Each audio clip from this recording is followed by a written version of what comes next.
It's Friday, March 25th, and you're listening to the Geek News Central podcast, sponsored by GoDaddy.com. Geek News Central is a proud member of the Tech Podcast Network. If it's tech, it's here. Having a great show for you tonight, and wow, I am back from the West Coast. Have I got a story to tell? I hope that you stayed up late for me here on this Friday evening, because I got a great one. Strap in. Here it comes. All right, people, I need a go, no-go for the Geek News Central podcast. Digital archive recorders. We're go fly. Microphone. We're go fly. Video feed. Go. Web browser. Go. RSS data stream aggregator. Go fly. Interflux Toddism suppressor. All right, I'm confused. Host readiness check. Welcome to the show. Welcome to the show. The Geek News Central podcast is a proud member of the Tech Podcast Network. If it's tech, it's here. All right, ladies and gentlemen, we are ready to go. Cue Todd in 5, Button, who's got the button? 4, There's no cause for alarm. 3, Everybody hold on to something. 2, Just press the button. 1. Aloha and welcome to the Geek News Central podcast, coming to you as live as it can be from the beautiful state of Hawaii via the Geek News Central studio overlooking Greater Oahu. Hey everyone, welcome to the show. My name is Todd Cochran, and of course I want to encourage you to get over to the website at geeknewscentral.com. Check out all the great content. Check out our archive podcasts, video and audio, available via the podcast link on the website. I also want to encourage you, of course, to get subscribed to the podcast. That way you'll be guaranteed to never miss a solitary episode of the show here. But it's kind of weird doing this on a Friday night. It's been an interesting week. I thought we were going to be able to, or I thought I was going to be able to do a show Monday, but I'll talk about what happened there here in a few minutes. Those of you on the newsletter got the information on what transpired, but and speaking of, I guess, the newsletter, if you're not signed up for the newsletter contains everything that I'm going to cover during today's show, and you get subscribed to that. I'll email that to you immediately following the end of the show tonight, and basically you'll be reminded that, number one, there's a show out. Number two, you'll have all the links of everything that I'm going to cover, and to keep you linked in here with the community. It's not something where there's any chatting going on. Again, it's just two emails a week from the show. And of course, this show is produced normally every Monday and Thursday night around 8 p.m. Honolulu Standard Time. And then it is released Tuesday and Friday morning normally. But tonight it'll be obviously coming out Saturday morning. But really what happened was Sunday, I was scheduled to fly out the red eye to San Francisco, and I got to the airport, got checked in, and lo and behold, the equipment or the aircraft broke, and they canceled the flight. So I immediately got back with an agent, and she says, "Oh yeah, we can get you right out tomorrow morning at 6:30. I've got a spot for you." So by this time it's 11. Okay, so I'm thinking 6:30. Need to be back at the airport at 4:30 or 5:30, and they made me take my bags. I didn't get to leave my bags checked in, so I had to wait for those to come up in baggage claim for whatever reason. And then they got my bags. I got back to the house maybe midnight or so, and so I slept to about 4. Got up, got dressed, got in the car, drove to the airport, and didn't even check my email. I mean, I wasn't even looking. And I got out of the car, and I got up to the checkout counter, and I heard my text message beep. So you got a message from United, and I looked at it, and it says your 6:30 flight has canceled. And I thought, oh man, this is not good. And so once again, approached the gate, found out what's going on, and she really didn't have nothing for me, couldn't help me. So I called the 1K desk. Being a 100,000-mile flyer really paid off, because I'm like, listen, I have to get to San Francisco. I was supposed to be there this morning. I'm already 2 flights missed. She goes, well, honey, she says, I can get you on a flight at 10:30 going to Kona. That's the Big Island, going to Kona over on the Big Island. And you can get you over there, and so then you can take the 1 o'clock that's leaving Kona for San Francisco. And that's what I did. And I think I finally got to my hotel about 11 or 11:30 Monday night, and no show, obviously, Monday night. And but anyway, No problems getting home. Everything was good. But I had a great week and a great few days in Silicon Valley. 3 full days. I flew the late flight coming back last night, which is the reason why there was no show last night. But wow, what a trip. And we'll talk just a little bit more about that here in a second. But of course, I want to give a warm welcome to the Ohana. All of you that are longtime listeners of the show, thanks for being part of the family. And if you're checking the show out for the very first time, welcome to the show. And of course, we've got listeners and viewers tuning in from 182 countries worldwide. And of course, I've already told you about signing up for the newsletter. Make sure you get subscribed to the show. For those of you that are watching live tonight on Ustream, welcome to the podcast. And of course, those of you over on Justin as well, thanks for being here. If you got comments on today's show, geeknews@gmail.com is the email address, or you can call our voicemail hotline, which is open 24 hours a day, 7 days a week at area code 619-342-7365. 619-342-7365. And of course, if you're watching me either on the Boxy or on the Roku, thanks for watching. Kick back in your lazy boy, and hope that you follow along with the from the newsletter so that you've got all those links and go check it out as you're watching the show. Or if not, just come over to geeknewscentral.com and pull the show up. Well, let me talk just a little bit more about my trip. But first, we want to take care of a little business. We want to thank GoDaddy.com for being a longtime sponsor here. You know, GoDaddy really ensures that I get to pay my bills every month. And they only do that. They only support the show because you do. And we want to thank GoDaddy for being a sponsor here. So if you're looking for a domain name, .com, a .co, if you're looking for a hosting account, virtual, dedicated, or even a shared hosting account, or even any one of their other great products, think about picking that up over at GoDaddy.com. And you can find some great promo codes by going over to geeknewscentral.com/GoDaddy. Again, geeknewscentral.com/GoDaddy for all those great promo codes. Todd will save you 10%. Geek5 will save you 15% on orders $20 or more. ComSale will get you .coms at a low price. ComSale 2 as well. Some of those are for renewal. Some of those are for just discounts. But a whole plethora of codes over there at geeknewscentral.com/GoDaddy. Well, anyway, got into San Francisco. Actually, I was staying down in San Jose, staying at the San Jose Hilton, and started off with meetings immediately Tuesday morning. Very early. As a matter of fact, had a breakfast meeting to try to make up time for meetings that were lost on Monday, and visited folks in Palo Alto. I was in Mountain View. I was in several startup companies' offices. I went and saw the folks at Roku. So I had a good roundabout meeting with a variety of different companies. Some of it having to do with our NAB announcement that we're going to be making next month. And we're pretty excited about that. I haven't even hinted very much about what's going on there, but the guys have sworn me to secrecy, and we went and briefed some of the companies that we're interacting with that's going to be affected by our announcement, and put some agreements in place. So that went really well. And then Thursday, I actually went into San Francisco. It was raining cats and dogs. It was just insane. And it took me 2 hours and 40 minutes to get from San Jose into like 2nd Street in San Francisco, which is normally in rush hour traffic, hour and a half, maybe, so it was bad. It really, really was. And, but anyway, bounced around San Francisco most of the morning and into early afternoon, and then just barely made it back to SFO and got on my flight for basically 5 o'clock a show and 7 o'clock departure. Got back in here to Honolulu and got in late last night. So that was really kind of my escapades in Silicon Valley over the past couple of days. And I want to thank you all for being patient with me being out of pocket. But of course, the writers at Geek News Central have kept you guys busy from a content standpoint. And of course, I always want to give them a round of applause. They've done a great job. Our writers have at geeknewscentral.com. Got a great team now. They're putting out a lot of content, and I want to thank them for all their hard work.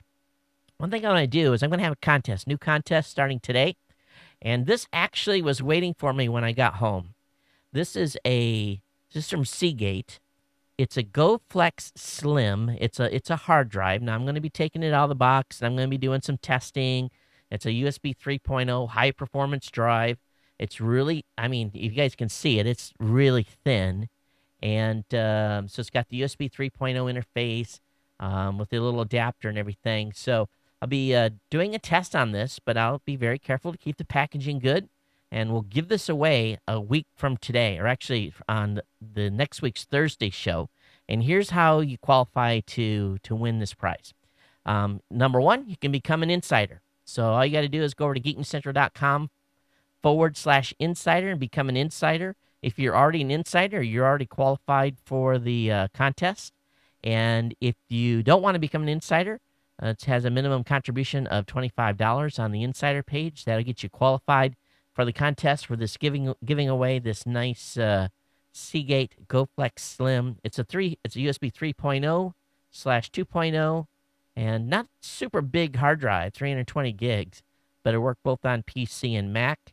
And again, I'll be doing a full review of this, and I'll have a review up for it on a couple days at Geek News Central. But we'll give that away on the Thursday show.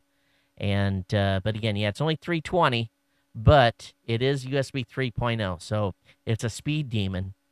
From that standpoint, all right? Okay.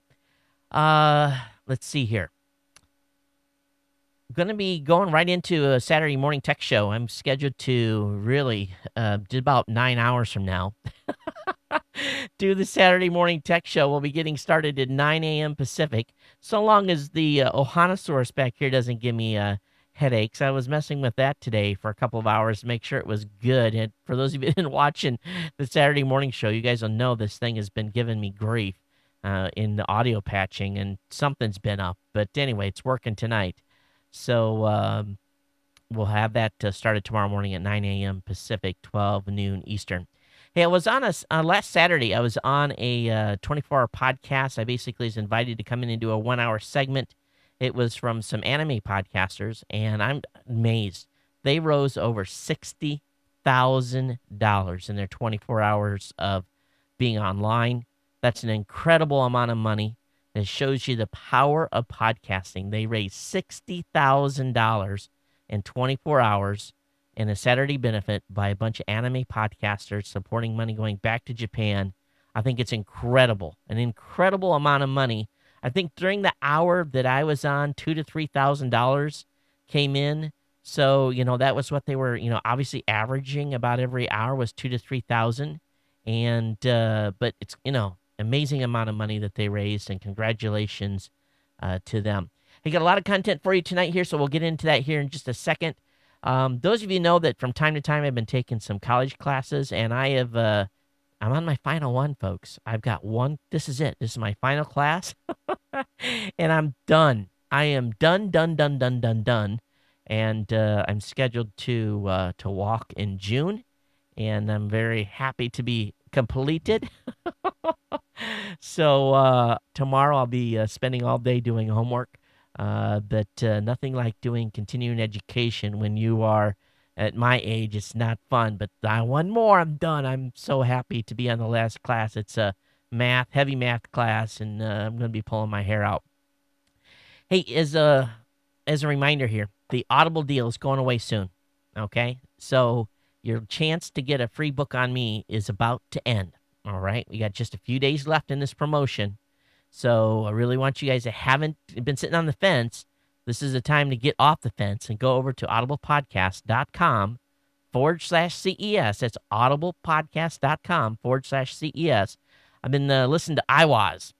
Matter of fact, I listened on my way out to San Francisco.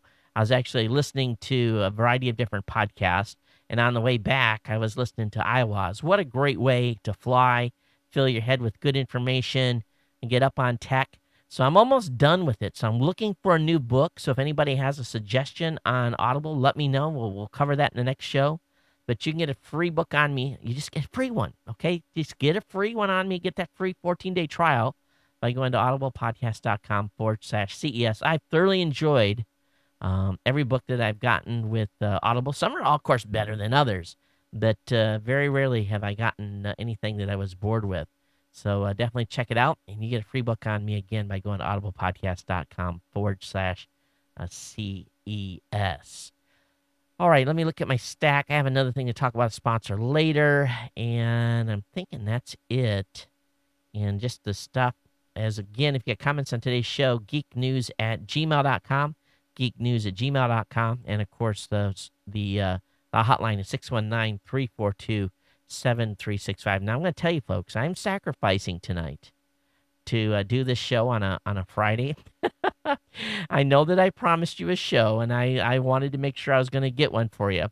But my wife and kids and some of the other friends, they're fishing. It's dark, but we do pier fishing here. And they're going to be wrapping up their fishing in about 45 minutes.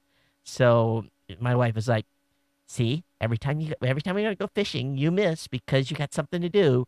So I had to take a little heat. Had to take a little heat from the missus. So I hope you enjoy the tech content tonight, because I did go through and found some good stuff. I've been gone a week, so you gotta just bear with me. If you've heard about this on other shows, just let me rant for a few minutes, all right? Obviously, the news came out 4 or 5 days ago that AT&T was going to merge with T-Mobile. And I heard that, and I just wanted to throw up. I'll be honest. I just wanted to puke because, first of all, AT&T's too big already, and now they're going to grab T-Mobile and merge it. There's got to be some antitrust issues, but will our Congress, will our regulatory commissions ever stop these companies from becoming bigger monopolies than they already are? When is this going to end? So if AT&T acquires T-Mobile, T-Mobile, great customer service. They have great family plans, cheap,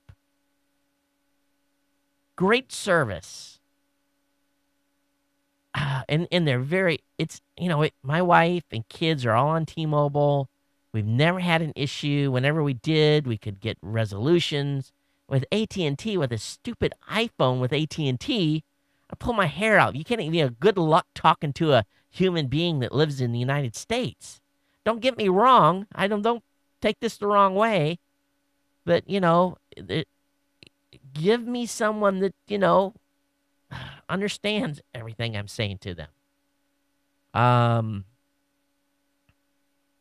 they're going to acquire T-Mobile. When is this going to end? When Baby Bells, when they broke up of the Bells years ago and forced AT&T to become just a long distance service. This is all going back to the way it was. It's just weird. It is weird. I'm sad that this is going to happen. What do you guys think? Love to hear your feedback on what you think about the AT&T/T-Mobile acquisition. And I say it's a merger, whatever. It's an acquisition. And so that would leave us with Verizon, AT&T. Who else? Sprint. Sprint's looking pretty good now with unlimited bandwidth. Amazing. Now, not only that, now the movie companies, Stars, Showtime, all the groups that made deals with Netflix when Netflix was small, all of a sudden now they're worried. Well, Netflix has gotten too big for their britches, so now we're gonna stick it to them and make them pay a lot more money, and we're gonna start delaying what content's available on Netflix. So Netflix has took a couple of serious punches to the face this week at the hands of Showtime and Stars. And basically, Showtime is no longer going to be providing old seasons of Dexter and Californication. I don't think I want to watch that anyway. And Stars will delay streaming episodes of its new series Camelot by 90 days. And they may also withhold movies from Netflix streaming in the future. So, obviously, this is a first blow at trying to kill Netflix. because, oh my gosh, they've gotten too big for their britches. And now we got to impact them, or we have to, hold content back. For once as consumers, we're starting to get great digital content, right? We're able to have access to great media from our homes and not having to go. I'll be honest. I went one night to the movie theater. I went to an AMC movie theater in there in San Jose because I wanted to see Battle Los Angeles. I wish I would have waited till it came out on Netflix. That was a $10 I'll never get back. The popcorn was not even that great. And of course, they try to sell you a Coke that's enough for like 10 people instead of just one. And, okay, I watched 25 minutes of previews of commercials. And then finally the movie starts for 90 minutes. So I sat through, 30 minutes of commercials and then 90 minutes of movie. What's wrong with what happened when you used to go to the movie theater and like showed 2 previews and they started the movie? I swear it was like 20 or 25 minutes of previews. I just couldn't believe it. And the movie sucked. Predictable. Oh, from the very beginning, the plot line was very obvious. And anyway, long story short, that's the problem that the movie industry is up against.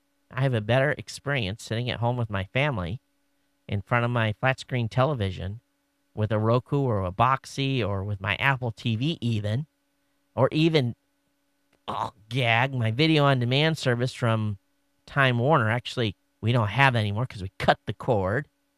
And a better experience than being at the movie theater. So, yet these companies want to kill Netflix. But this does bring up a good point. We've made some evolution here in the way we're all consuming media. An article on Technologizer sums it all up. They say, hey, they're just screens. Whether it be your iPod, your Zune, your BlackBerry, your computer. It's just screens. Content is universal across all of them now, to a certain extent. And, that's changing things completely for all of us. And this is one of the strategies that we've had at Raw Voice is getting this content on as many screens as we can so that no matter where you're at, you can consume my content and our thousands of our podcasters' content via the mobile device, via your computer, via your flat screen TV, via your tablet, wherever you want to consume it. There's got to be this synergy across of being able to consume the content. And you're used to being able to consume that content everywhere, right? You can read the newspaper online, whether it be here or on your computer or watch it on the news. So if these mobile companies like Starz and Showtime and HBO, if they want to continue to limit the screens that you're allowed to watch content in, don't they get it? Don't they get it? The times have changed. My 21-year-old, she doesn't watch TV. TV is her laptop. She about had a coronary when her laptop broke. The power cord went out, and she's freaking out just over a power cord. You thought that their laptop was smashed. But it was just, the power cord. But that was her TV. That was her way of connecting. And if Hollywood continues its plan to kill Netflix, I think us as consumers are going to revolt because many of us are consuming content a lot different now. So I'd love to hear your guys' feedback on what you think is going on with big media and their ability now to kind of trying to squash all of us into the consumption devices that they want us to be in. And you look at them screaming at Time Warner. Time Warner really, hey, I'll hand it to them. They went out on a limb and put together an iPad app that allows you, when you're sitting at home in bed and don't have the TV on, to watch a number of channels right from your iPad That was brilliant. They know, Time Warner knows things are changing. Yet, all the channels that they license that content from, we didn't give you permission to do that. Sorry, folks, the genie is out of the bottle. Let's switch topics here. I'd love to hear your feedback. Please email me, geeknews@gmail.com. Voicemail hotline is available for you to rant as well, along with me at 619-342-7365. The Congressional Budget Office this week released a report that said taxing people based on how many miles they drive is a possible option for raising new revenues, and that these taxes could be used to offset the cost of highway maintenance at a time when federal funds are short. Let me think about this for a second. Have you been in the gas station lately? Have you stuck that nozzle in your tank and pulled the trigger and started to fill your car up with gas? Did you know that as you're filling your car up and putting gas into your tank, that the tax that you're being taxed on that fuel is supposed to be going to keeping your highways up to date? We're paying a tax already on our fuel to make sure our highway systems are paved and potholes are filled in. So now they want to double dip. They'd say, oh, we've used your money for something else. And now they want to go and tax us on miles? How are they going to do that? Our cars are getting smarter, right? Maybe our cars are going to call home to Uncle Sam, and we're going to have a little hole, a slot in the dashboard. It's going to zzz. You owe $32.57 today for driving on our nation's highways. Please insert your Visa card here.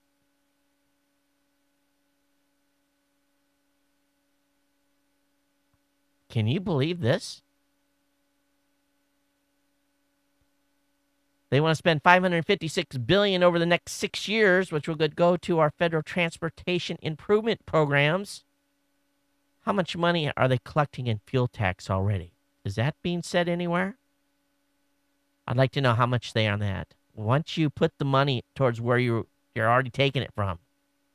Sorry, it's not tech, but just, yes, PMO.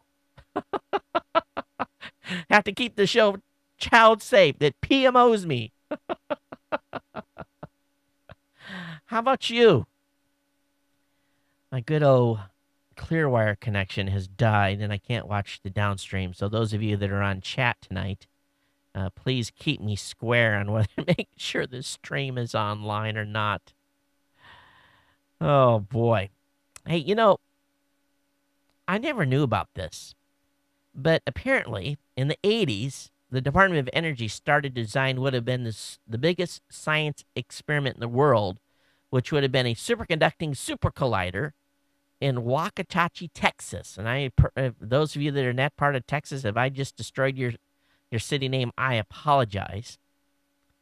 It would have dwarfed the Switzerland's Large Hadron Collider, but construction begun in 91, then it was abruptly canceled in 93. Got too expensive. The project had a budget of $4.4 billion, which swelled to $12 billion. Probably by the time it had been over, it had been $100 billion. But they took the money and funded the International Space Station instead. But there's this facility out in Texas that is pretty amazing. You look at this building, it's huge. But there were some scientists that were at a convention. The folks at this meeting, these scientists, bugged out of this meeting, and they went over to the facility and took some pictures. And I'll bring these up here on the screen for you to check out. Those of you that are listening, obviously you'll want to check this out in the show notes. This is pretty cool.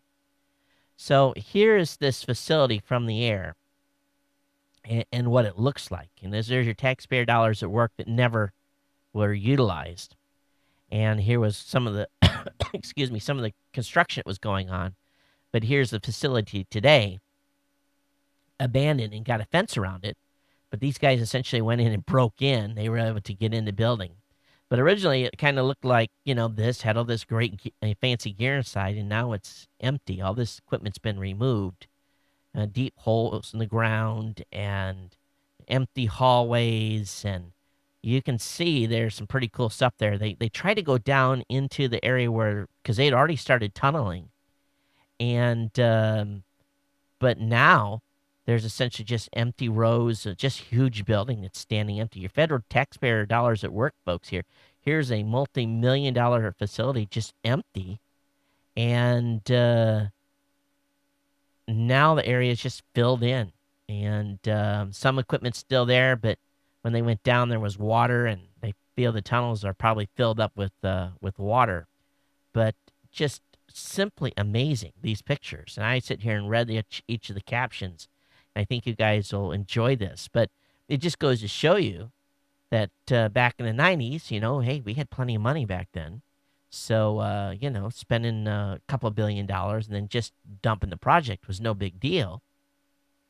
Well, why didn't they just reutilize this for something? This huge building like this, just sitting there, go to waste. I wonder how many more projects are like that around the United States where our money has just been wasted. Hey, let's switch gears back into tech. Over on PC Mag, they did a review of this portable router. And I'm always looking to get smaller with my gear. It's called the Zuni Connect. This has got a great write-up. For any of you looking for a small travel router, this thing's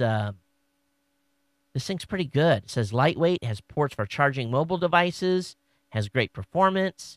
Not bad whatsoever from a small portability standpoint. I like the ability that you can charge stuff on it, and it's available for about $70. But they say it has as good a performance as many, big wireless or big routers that you would have in your home.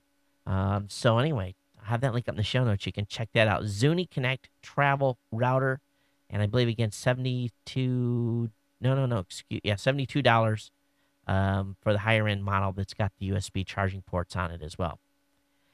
One thing I'm excited to announce today is iOmega today has launched the web browser enabled Screenplay DX HD Media Center. And this is one of the first boxes that has Boxy on it. That is not necessarily from Boxy. So if you're looking to pick up a nice device, and I kind of like the remote control. They didn't have this built at CES, but this isn't bad. The Screenplay DX HD Media Player with 1 terabyte of storage retails for $229 or $199 at B&H. If you want the 2 terabyte model, it's only available. That model is only available in international markets. That's $299. But the Screenplay TV Links DX HD Media Player is available worldwide. I guess if you don't want one with a hard drive for $149, but you got to get this with a hard drive. This is the first unit that has a built-in hard drive, and again, it's got Boxy built in. And oh, wait a minute, excuse me. Oh, this is not the box with Boxy. It looks just like it. Maybe there's going to be an upgrade coming to it. So hold the horses here.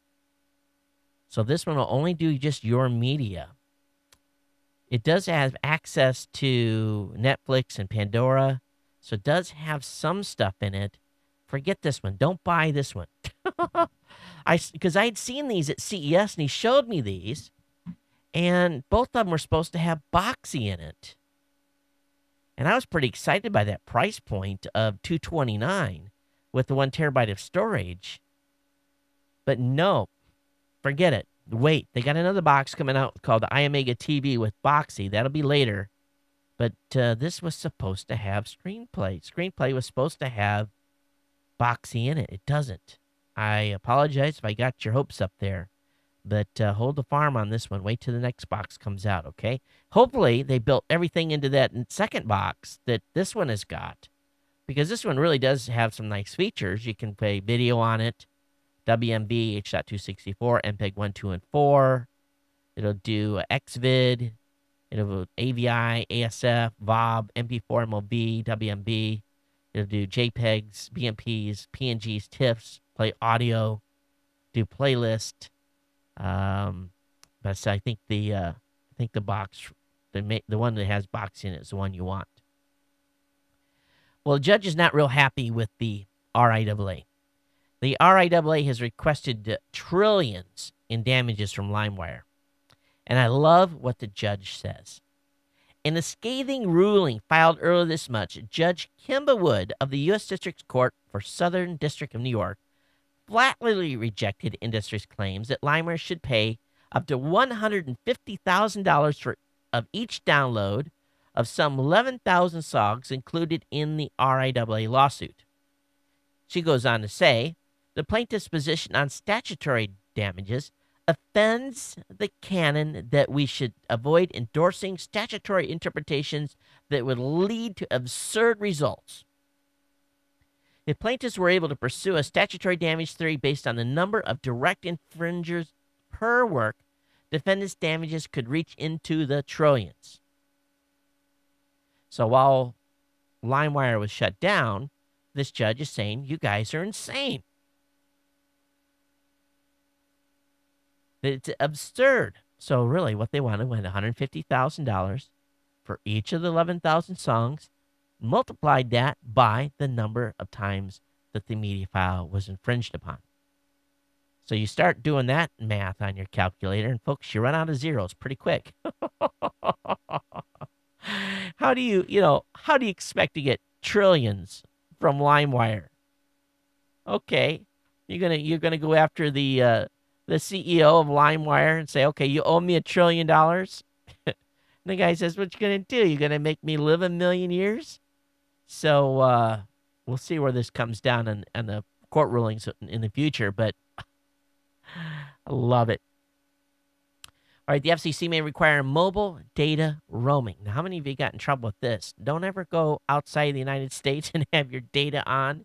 Matter of fact, if you have a phone like this, an iPhone or an Android, and you leave the United States, or those of you that live somewhere outside of the United States, and you go to a different country, make sure you know what your data roaming plans are and how much it's going to cost you. But the U.S. Federal FCC is now working to develop a rule that would require carriers to negotiate reasonable data roaming deals with other operators. And it's obvious that some providers have been unwilling to do this and have taken steps to impede healthy competition for consumers as well. So this is good for us, but we'll see where they're reasonable. Yeah.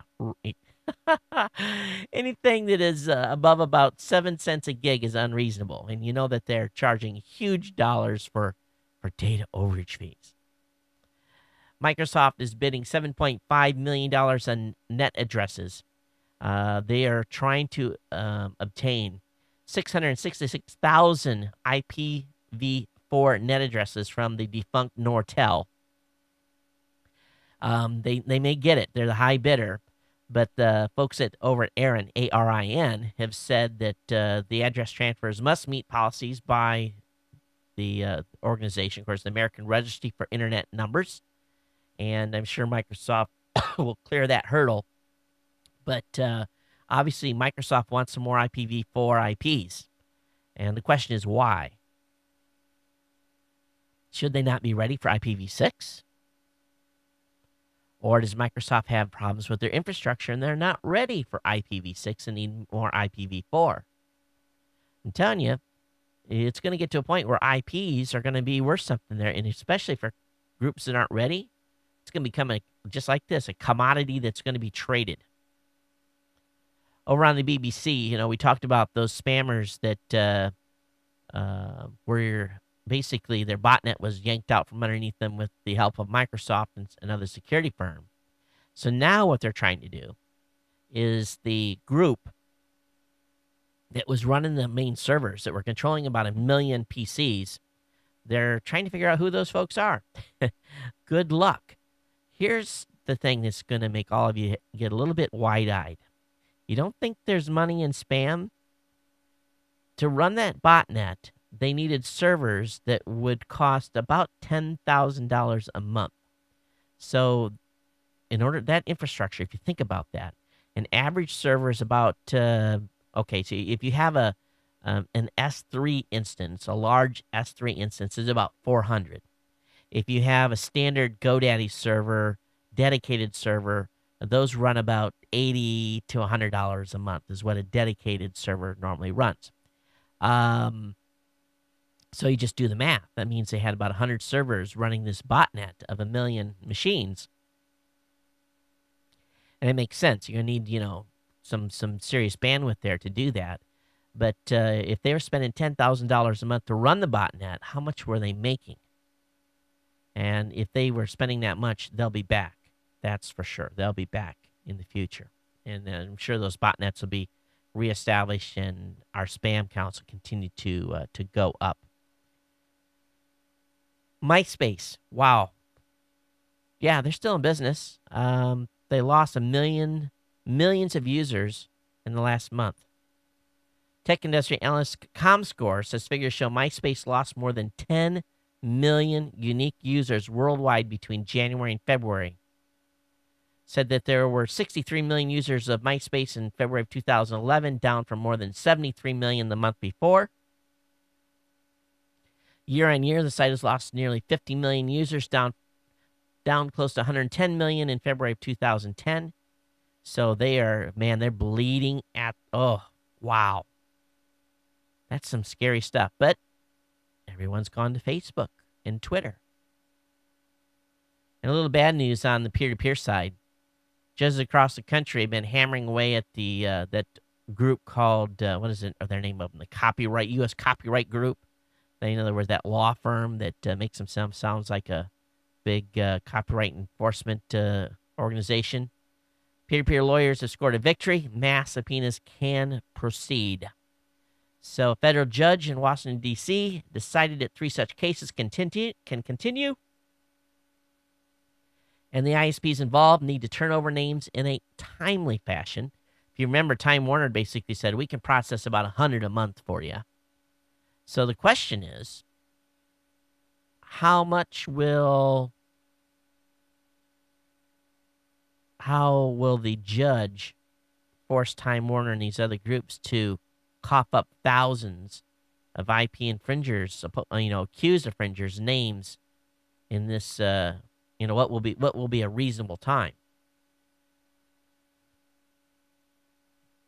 Well, the problem with some of this is that, see, if this U.S. Copyright Group was forced to file lawsuits individually, they'd have to pay about $350 a piece to file the lawsuits. But instead, they're filing one under one mass lawsuit. I think this is abuse of the judicial system because, there's no money. Basically, our judges are going to have to, rule on these. And they're not even getting enough money to cover the cost to do that. But we'll see. This decision is a victory for this group. But there are questions in the ruling basically revolving around jurisdiction. So that may end up being another hang-up for them. All right. The Venerable Oxford Dictionary has really been the definitive reference for work on the English language. And I'm sorry to say this, that they have added LOL, OMG, IMHO, TMI, BFF, and other linguistics initialisms to the dictionary. Does anyone go around saying LOL? Does anyone go around saying OMG? IMHO? Do we say that? No, we don't say that. We may write it, but we don't say that. Maybe somebody does. So anyway, they've added that.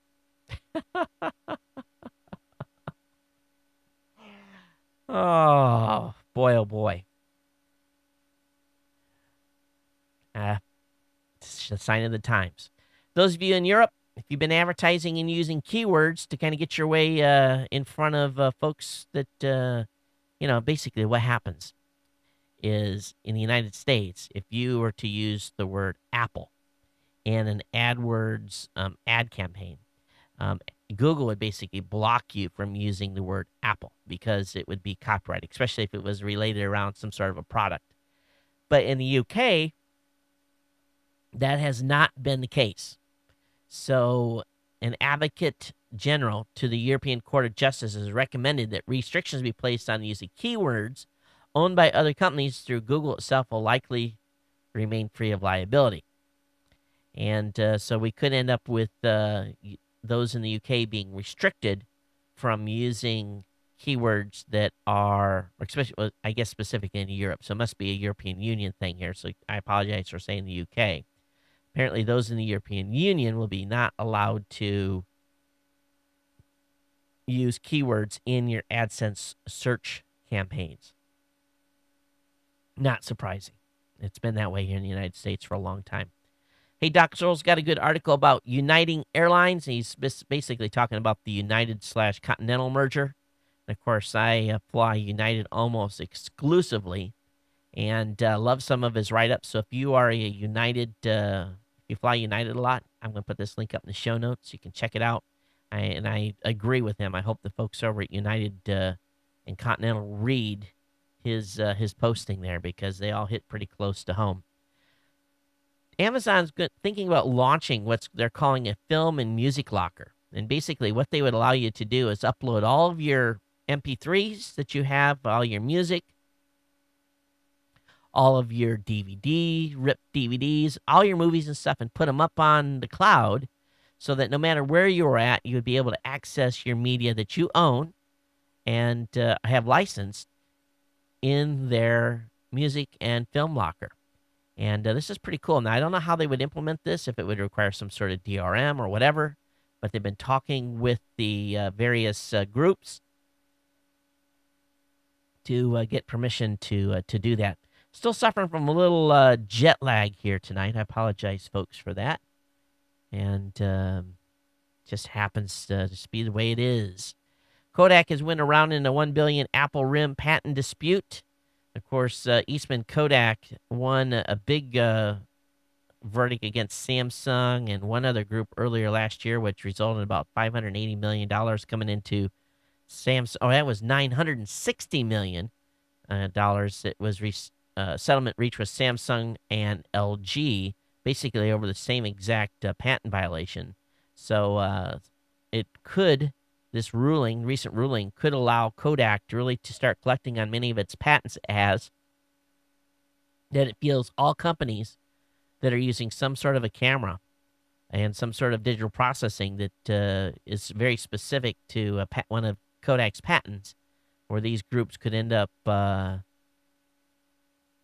a lot of money to Kodak over the next few years. So we'll see where this goes. And, I guess if nothing else, Kodak will be able to make some revenue on patent disputes versus, because they're surely not selling any more film, that's for sure.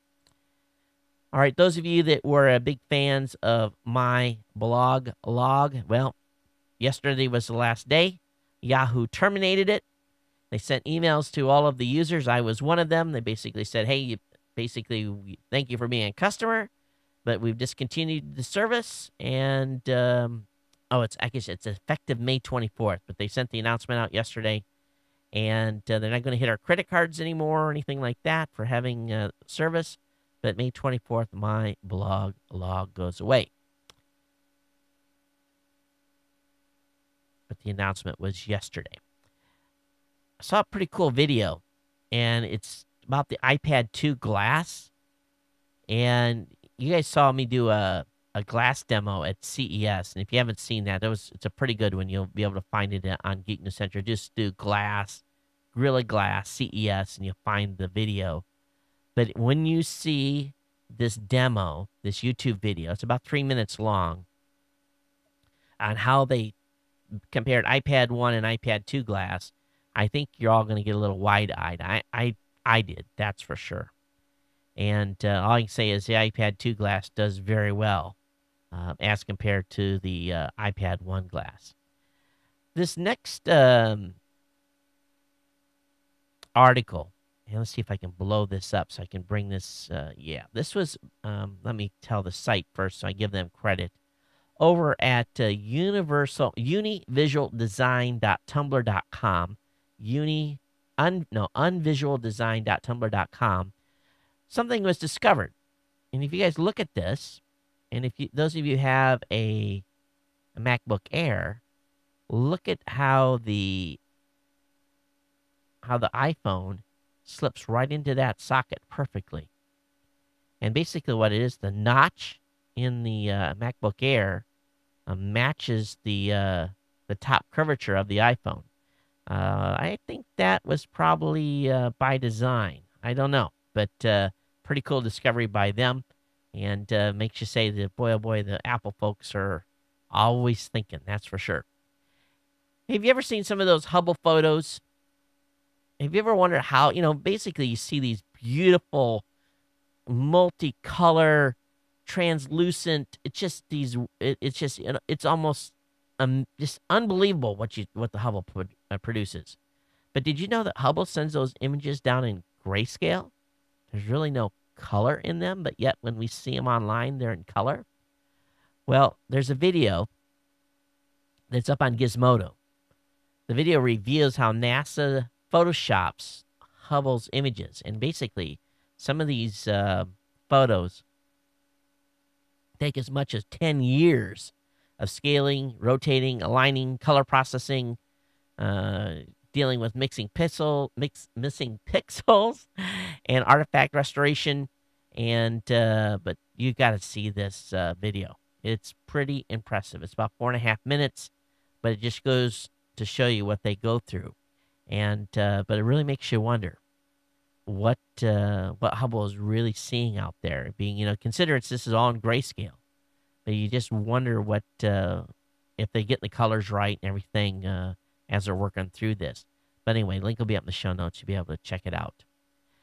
Now imagine that you wanted to watch the basketball games here during March Madness, and you ordered it up from Time Warner, and you got your cable bill, and your cable bill came in and said you owed them $16,409,112. Yeah, I think there was something wrong with their billing program. $16,409,112. You got to be one heck of a basketball fan. Or maybe you got billed for everyone's March Madness. Who knows? Let's talk just a little bit about an article that's made some waves across the internet. And a gentleman by the name of Bill Gurley. Gurley. If I say Gurley, I apologize. Don't mean to say Gurley, but it's Gurley. I guess that's the right way. But anyway, his website at abovethecrowd.com, he wrote a pretty heavy-handed article today. And this guy's got the chops. He's got the background. He's a VC.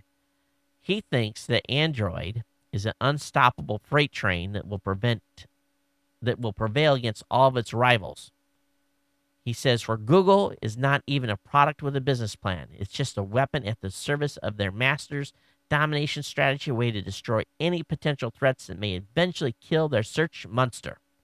This is how they're doing it, and the potential consequences. So he basically says, people get ready, there's a train coming. He basically says Google wants to eliminate any potential threat to their castle.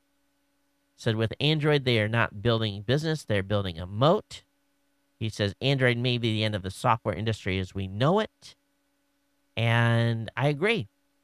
But free software always wins. Who wants to pay for something when you get something for free, right? But basically, this was in response to RIM taking a beating in the stock market over having to announce lower fourth quarter EPS estimates by 2 cents. Basically, that's the investment portfolio. And basically how much the stockholders are going to make. And it's all because, some of these businesses are getting slaughtered because of Android and even the iPhone, or even by Apple. But you look at how fast the growth has been of Android devices. I think that Google is onto something here. And it's the 500-pound gorilla for sure. But this is a good read. And I want you to go through and read the whole thing on your own. And take a look at it. But I sit here and I was kind of shaking my head the entire time going through it. But, one of the things that Warren Buffett has always said is that he says in business, he says he looks for economic castles protected by unbreachable moats. He said an economic castle is a great business, and the unbreachable boat is a strategy or market dynamic that heightens the barriers to entry and makes it difficult or ideally impossible to compete with or gain access to the economic castle. And there's linked in this article, there's a link to an article around 37 signals from a couple of years ago that walks through several different examples of potential moats. But I think Google has built an amazing moat here with Android. Hey, did you know that Iran claimed that they built a flying saucer? I think they just built a little mini UAV that they could fly around with a little remote control, stuff that like our kids have been flying in the backyard or stuff we've been seeing at CES. Yes, they built a UFO. You can see all the clerics looking at it in deep concentration, probably not knowing what they're looking at. But some big people with smiling faces, and yes, they created a flying saucer. It's just a remote-controlled helicopter. Give me a break. Oh, how many are you going to turn your lights off on Saturday for Earth Hour? Maybe I'm just going to be a little bit mean, but I think what I'm going to do on Saturday at 8:30 p.m. local, I think I'm going to turn every light on in my house. I'm not politically correct, but I think I'm just going to do it. I think I'm just going to go through and turn on every light and maybe even point flashlights out the window. Are you going to turn your lights off? I'll be honest. We were having about 3 years ago when this Earth Hour started, we went into a restaurant. That we were in, where were we at? We were in Columbus, Ohio. The Raw Voice team was getting together. And the waitresses were tripping, spilling trays of food. We couldn't read the menus. They had candles. People were lighting napkins on fire. I mean, it was insane. They had the lights off for Earth Hour.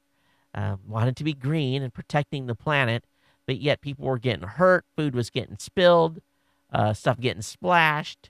Are you a restaurant owner? Are you going to turn your lights down for Earth Hour and put candles out?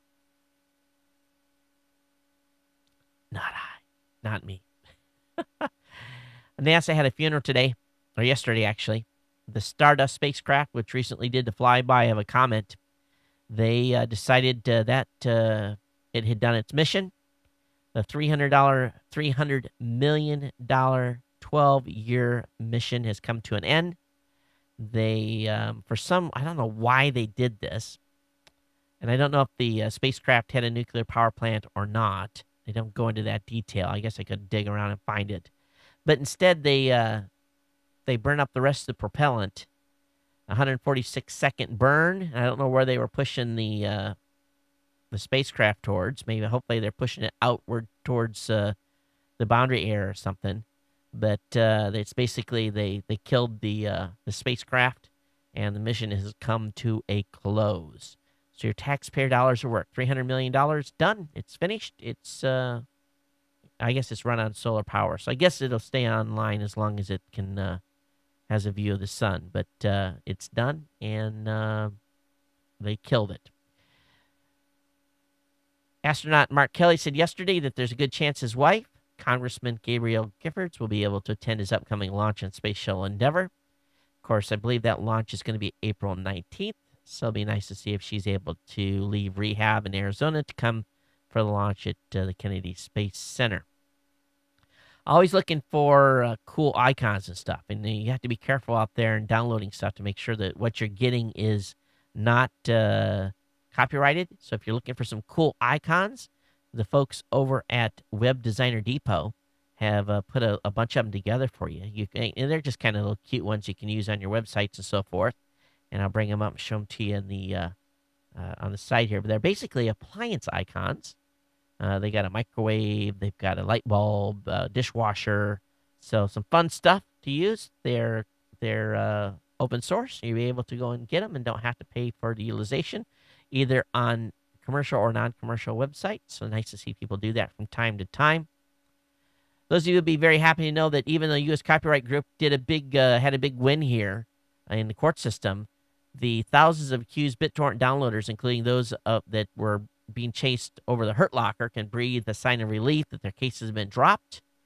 And what can be described as a major victory for those targeted. The complicated nature of these lawsuits has forced the copyright owners to really regroup here. We'll see what happens next, but at least in those cases, they dropped them. Now, I didn't know this, but I guess this Hurt Locker movie apparently ruined some Army bomb disposal guy's career, and he's actually sued the filmmakers of the Hurt Locker, and I was reading about that last week over at thedailymail.co.uk. But basically says that they portrayed him in a way that makes him look bad to his fellow soldiers. So he's suing them for money. So we'll see what happens here. Hey, if you're a user of Pirate Bay, the pirate user database has been compromised and exploited again. So if you've been getting some mass emails, don't be surprised. It could be because your user account data again has been hacked, and the folks at the Pirate Bay are promising to get that locked down. U.S. music piracy is plunging after LimeWire was shut down. Apparently, 43% peer-to-peer activity. The number of downloads of music and different types of files is down by 43% since the last quarter of 2010. And they feel that this decline is largely due to the unavailability of LimeWire. And the data comes from an extensive survey of over 5,000 Americans. And translated into the entire population, it means that the number of music pirates has decreased from 28 million to 16 million in just a year. So we'll see if these numbers hold up as time goes on. All right, got some cool stuff here for you, too. Smashing Magazine. Photo retouching tips and tricks in Photoshop. And I am not a graphics person. Anytime I can get some free ideas and tricks and tips to use on retouching stuff in Photoshop, I always bookmark this type of stuff. So I got a great article for you that was put together by Smashing Magazine, and I have a link up in the show notes for you. So if you use Photoshop to edit your photos, and if you're not not handy like I am, this is going to these tips will definitely help you out. And then you see some of this stuff, you're like, oh, that's what that does. And I still can't do as good a job as a lot of these professionals do. That's for sure. All right, this is the best kind of toilet paper in the whole world. Wait till you guys see this picture. All right. Ever get accused of using too much? Or do you accuse your kids of using too much toilet paper? Well, now they've got a measuring tape toilet roll.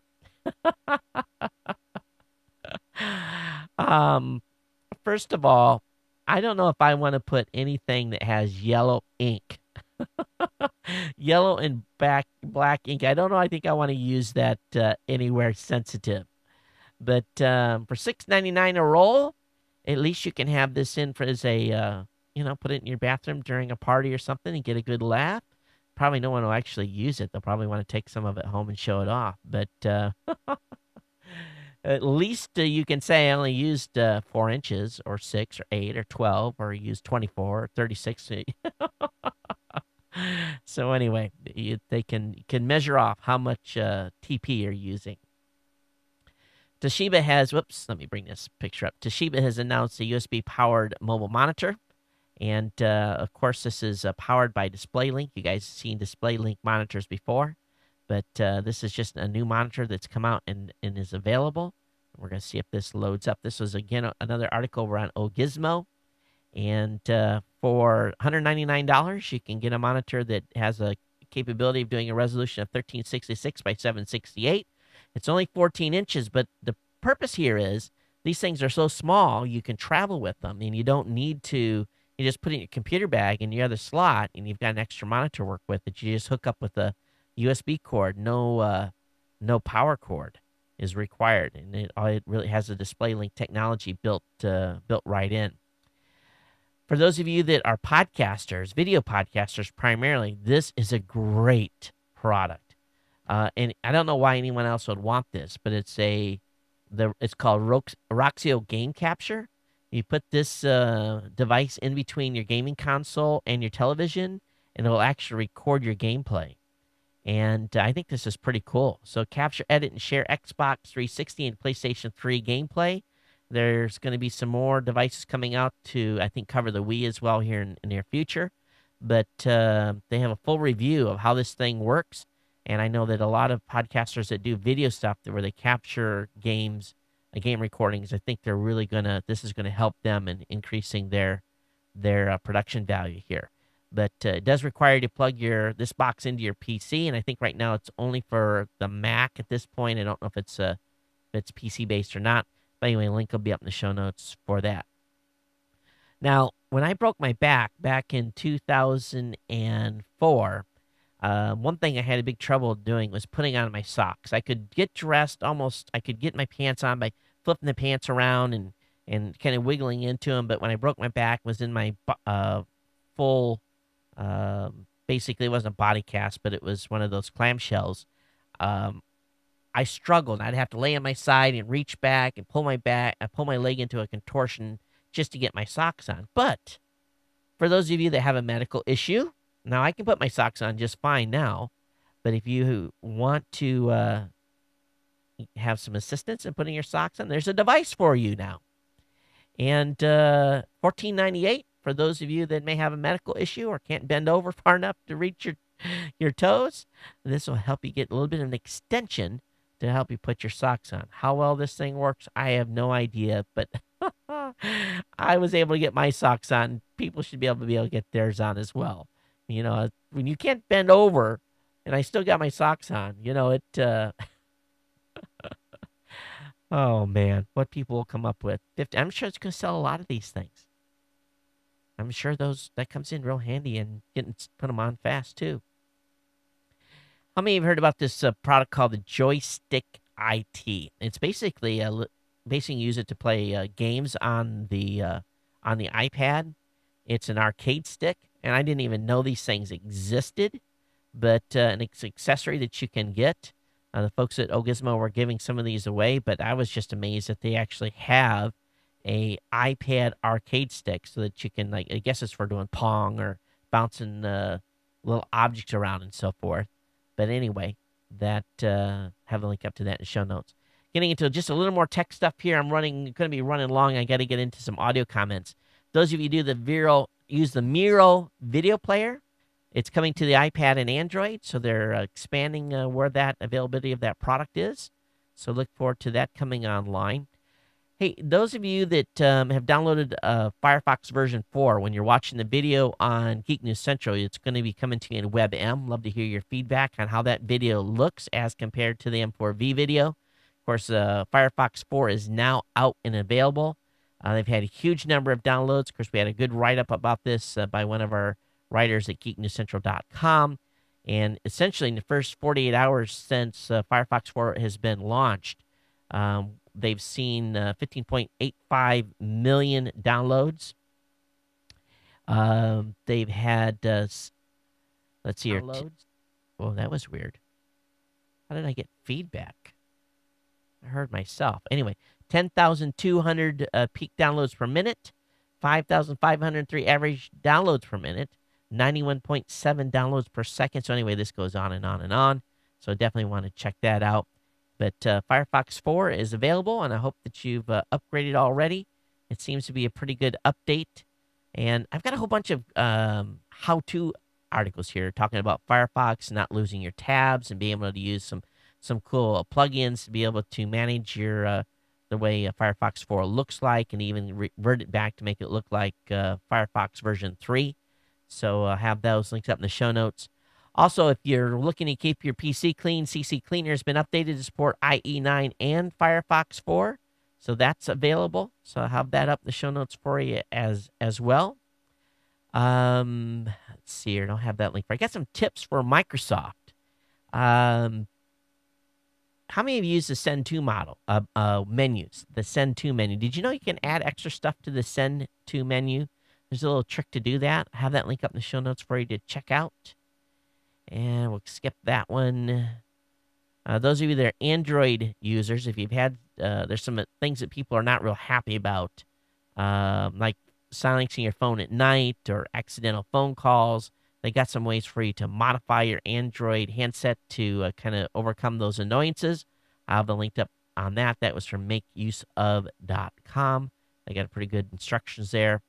And one of the articles I think is really good here tonight that I'm linking you to is how to set up home sharing on your Apple mobile device. So, this took Apple a long time, but now you can finally stream the contents of your iTunes library on your Mac or PC to your iPhone 3G or iPhone 4, fourth generation iPod Touch, or either version of your iPad without using third-party applications. So this is pretty cool, and you got some instructions on how to set that up on your phone and on your home network as well. KL, one of our writers at Geek News Central, wrote up an article about Video Hunters, and basically it's an application that allows you to watch YouTube videos and find YouTube videos in a much cleaner interface. She's been completely enthralled with this, so I have this link up in the show notes for you to check out this iPad application called Video Hunters. Let's see here. What else did I have? Oh, I wanted to play this. Do I have time? Yeah, I have time. Let me play this for you. And you'll be able to hear it. And I'm going to actually show it on the screen for everyone else. But let me go ahead and play this here. We're quite content to be the odd browser out. We don't have a fancy stock abbreviation to go alongside our name in the press. We don't have a profit margin. We don't have sacred rock stars that we put above others. We don't make the same deals, sign the same contracts, or shake the same hands as everyone else. And all of this is fine by us. We're a pack of independently spirited, fiercely unconventional people who do things a little differently. Where another company may value the bottom line, we value, well, values. When a competitor considers making something proprietary, we strive to set it free. And while most products and technologies are developed behind closed doors, ours are cultivated out in the open for everyone to see. We're not beholden to stake, share, or power holders. We answer to no one but you. And we don't operate this way for the fun of it, even though it is incredibly fun. We operate this way because we believe it's the right thing to do. We believe in principle over profit. We believe that secrecy is trumped by honesty, and corporate interest by community. We believe that the web is more cared for than owned, more of a resource to be tended to than a mere commodity to be sold. And we strongly believe in innovation that puts users front and center and squarely in the driver's seat. But most importantly, we believe in you. We believe that the world's best browser is made possible by engineers, programmers, designers, and people just like you, who give their time, talents, energy, and support to the cause. And we believe that together, with this cause in mind, we can continue to innovate for the benefit of the individual and the betterment of the web, so that it always and forever serves the greater good. We are all Mozilla Firefox, and we're not just a different kind of browser. We're a browser that's making a difference. I thought that was a cool video. I thought they did a great job. I hope you guys enjoyed that portion. I don't normally play videos that long on the show, but just had to do that in the spirit of the launch of Firefox version 4.0. Go out there, get it, download it, try it, use it. Let us know what you think. Do you love it, hate it? And what's funny is looking at IE9, looking at Firefox version 4, looking at Chrome, these browsers are all looking pretty close together from one to the next. So pretty cool stuff. Hey, iOS version 4.3.1 is available. Software update, mostly bug fixes. It's not a major update, so if you want to put it off a few days, it's fine to do so. But if you do, there is a jailbreak already available for it, so you don't have to worry about not running around with a jailbroke device. All right, let me go ahead here, and we're at the end of the regular content for the show, and I want to get into I've got some audio comments tonight. And I've got 2 voicemails that have come in. If you've got comments on today's show, you can geeknews@gmail.com. Geeknews@gmail.com. Voicemail hotline is 619-342-7365. Here's the first audio content. We're going to go quickly through these back to back. Here we go on the first one. Hey, Todd, it's Tom calling from Chicago. Hey, I meant to call you on the weekend. I'm just getting caught up with some of the shows. You asked one of the shows last week regarding live stream and what we thought about it. I just want to give you a heads up. About 3 years ago, before the name had changed to live stream, we had gone ahead and tried to set up an account to see if we could provide some live streaming service. What we found out is that the service is very slow, very lethargic, and just was not worthwhile. And Blip TV was pretty much the better alternative for any kind of live streaming that we're going to be doing. I think what they're trying to do is really cool. I don't think they have the system in place to make it run the way it really needs to run. And on top of that, the price for the device that they're offering for you to use is expensive. As cool as that thing is, the mobile streaming device, it is a lot of money. So it's unfortunate that they went the way that they did in the sense where they pushed the price point for, or trying to push their services for, I'm assuming for broadcasters and larger, media entities. It seems like that's how they've gone. I think it's a great opportunity. If you want to play around with it, I think it's great. I think what you'll see is maybe the bandwidth is not where you'd like your shows to be. So anyway, that's about it on that. One other quick question is, no, that's actually all I got. So, hey, keep up the good work, and those are just my 2 cents. Thanks. Bye-bye. Oh, that's weird. The audio continues. I guess it was it. Okay. One thing I will say about that is, as compared to other, I'm over here on this camera, as compared to other devices that are, okay, for example, if you want to run Live View and do their streaming backpack, it's like $2,000 to $3,000 a month to rent that device. So you're looking at like $30,000 a year to rent a Live View device. Now, that little converter that they're selling is like $2,000, but you add a single EVDO card that you can use other places. That's cheap. It's expensive, but in the scheme of things, it's cheap. Now, there doesn't have like multi-home cards, but it's set up to work on the 4G network. So, we were streaming before on, the very early EVDO. You guys know when I was hunting for a house, we were driving around doing live video streaming. So I think the price point, even though it's $1,900 for that application, as compared to the competitors, cheap. And you hate to see that over a $2,000 priced item, but that's the truth. Thanks, Tom, for calling and providing your feedback. And I just need to see what they're doing over their live stream a little bit more and get a handle on it before I would consider making the jump. But I do appreciate the feedback. Okay, here's the next voicemail. Hey, Todd. Guess who? Randy here. You're talking about Blogger. Yeah. And WordPress.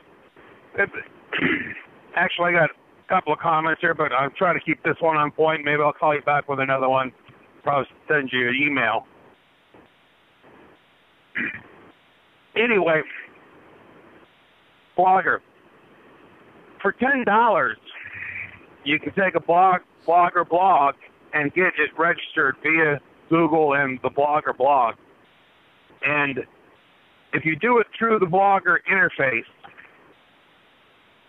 my Pimping the Penguin blog is a Blogger blog, and it was the first one I tried. It's really great for simplified blogging, basic blogging tools. Yes, WordPress, Drupal. Drupal's probably in another class all by itself. But for most of the standard stuff that a person's going to want to do for a blog, Blogger will be great. And for the $10 a year, you get the domain, and you get they hook you up automatically with a Google site account that's connected to that blog if you register that blog domain through the Blogger interface. That's all automatic. It makes it pretty easy. And with that Google site, you can upload other files that you would say, FTP to a WordPress blog.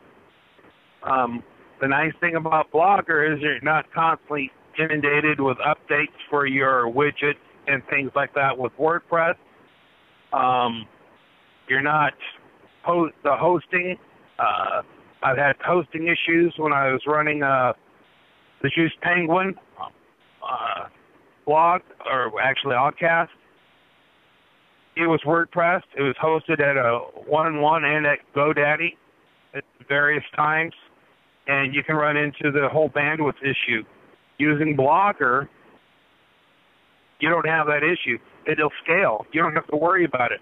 That $10 covers that. So, having WordPress and all the power it got, it's also fragile. And, there's a trade-off. So whatever you do, there's always going to be a trade-off. I enjoy Blogger, and I hope to write some more articles about Blogger and tweaks to it. There's very little you can't do with it as far as on a professional or business type scale. So, I think that if anyone wants to get into it and they're worried about being able to have their own domain, they shouldn't. That $10 is pretty darn cheap, and having that bandwidth and being accessed as easily right there off of a Google network, it's covered. So, anyway, go Blogger. I'll talk to you later. Bye. Hey, thanks for the feedback. And I guess the one thing that we see a lot of podcasters having trouble. Hey, Todd. I had this thing on repeat. Sorry about that. One thing that we see on Blogger is that Google is big time Atom. They're not big time RSS. So we've seen a lot of podcasters have trouble using Blogger. I guess I'm not impressed so much with their interface and basically being able to bring in different templates. I guess from a basic, easy peasy standpoint, it's probably good. I think if I was going to choose between Blogger and WordPress.com, I would probably pick WordPress.com for a free blog if I was going to do it that way. But I don't know. I just still like the ability to control and upload the plugins that I want and add features that I want without having to be restricted by basically a very basic service. But I do understand where Blogger comes in and has makes it easy for people that don't really want to get in that deep. But I do know that free's free. That's attractive. But the $10 to have a domain, that's cheap too, as far as being able to associate a domain with a Blogger account. Thanks everybody for the calling in today, Tom and everyone else. Thanks for calling in. And again, geeknews@gmail.com, voicemail hotline 619-342-7365. Real quick here, some emails.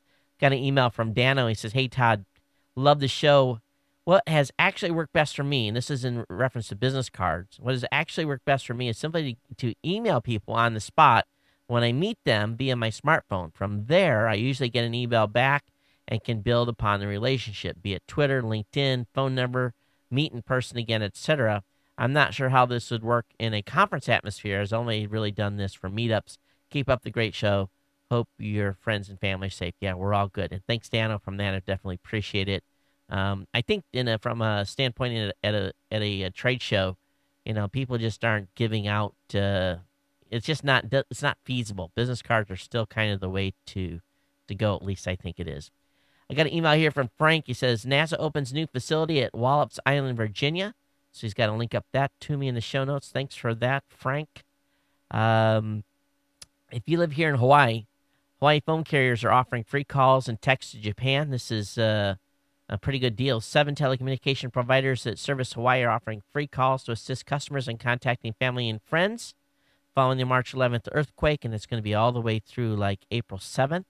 So I don't know if they're doing that in your area, but they're doing that here in Honolulu. Got an email from Andrew. He says, "Hey, Todd, I hope all is well. I know you've spoken about waste in oceans in the past, and this is a good example of what we're doing to our planet.